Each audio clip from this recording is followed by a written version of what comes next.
Good evening everyone, I'm Nat Adamopoulos and this is Full On Football, the show that promotes local South Australian football.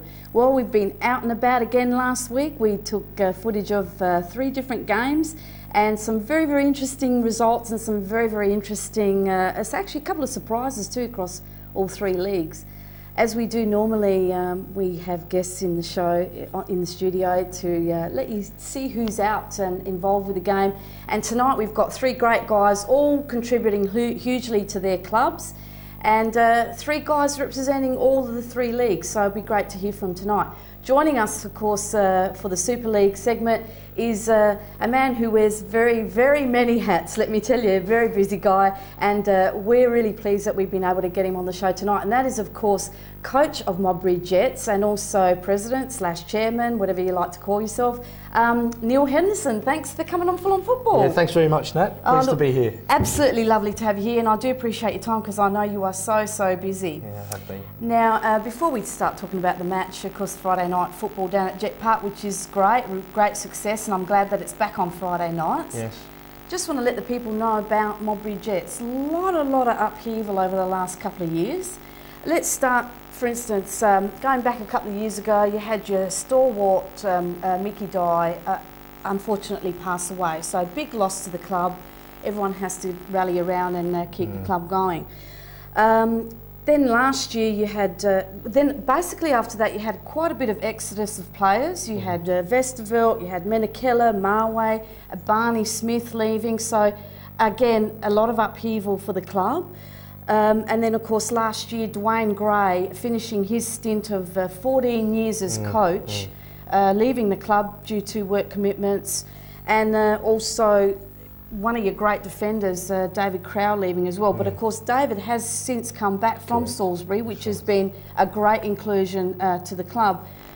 And then of course unfortunately also we had the passing of John Jacobs, who was a huge person within the club, a great volunteer, and did quite a lot of business around the club.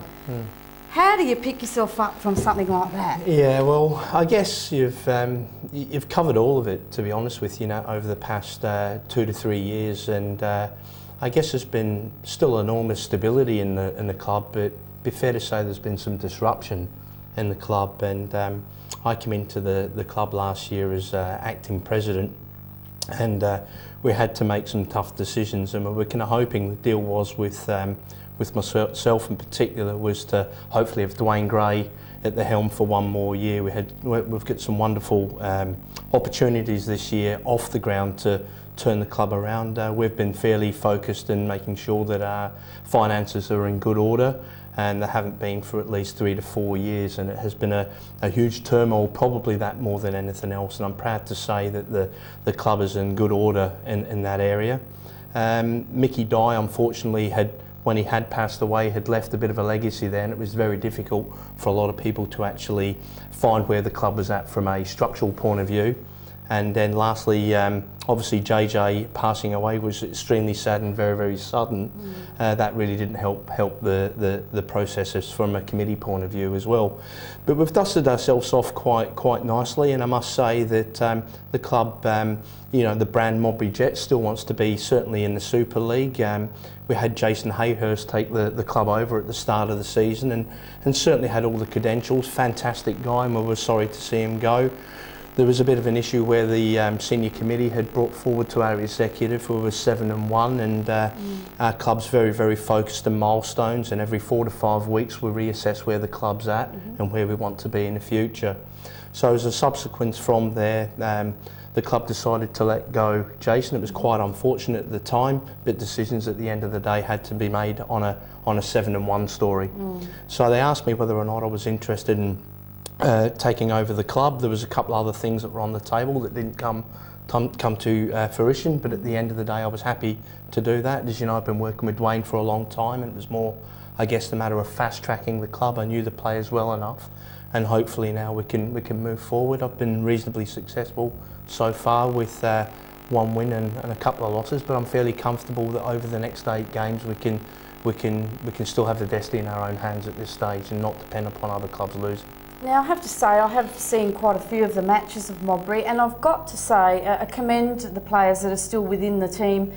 The fighting spirit of Modbury Jets has not died. It's still there, and these young fellas are really stepping up. I mean, there's been some great performances. I mean, your leadership team of, well, what I would call the leadership team is Kelly, Crow, Riley, I'm just trying to think of the other one. Who? Carter. Carter. Yeah. Very strong guys, great experience.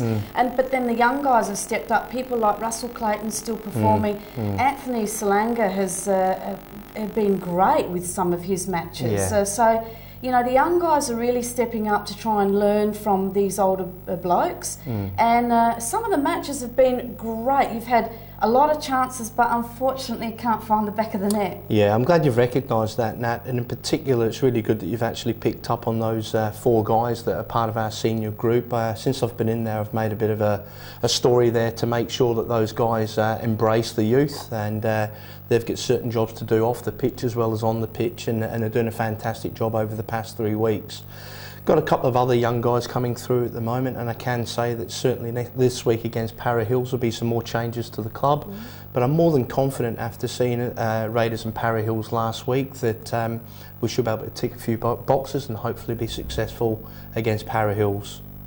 Now, of course, another person that you did lose was Nathan Day. Now, he has been doing very well for Para Hills, as you would. He's a seasoned player, fits straight in, and you know, does the job that's needed. In saying that, I have to say that Paul Riley, your keeper, I mean, we did have him on a couple of weeks ago, has been performing magnificently and has been keeping your side in the game on many occasions. Yeah, you're right, Natalie. I think we're sitting with 21 goals against, and if it wasn't for Paul, clearly we would be a lot more exposed. The bottom line is that we've picked up David Crowell and Adam Carter, and things have reduced a little bit. But certainly, in fairness to Paul, he's been fantastic this year, and I just think personally it's just a matter of time before he gets a good offer above, somebody knocking on his door. As for Nathan Day, we tried really hard to keep Nathan this year. It was unfortunate. Nathan just clearly wanted a change. He very, very professional guy, terrific fellow around the club. We were sad to see him go. But in saying that, we wished him the best when he went down to Para Hills. You know, they're a great club, and I only spoke to them last week, and things are good, but we're looking forward to catch up on Saturday. Well, that is fantastic. Now, look, I'd like to go straight to the results of the Super League for round 10 and have a look how everyone fared. And as I said, some very interesting results.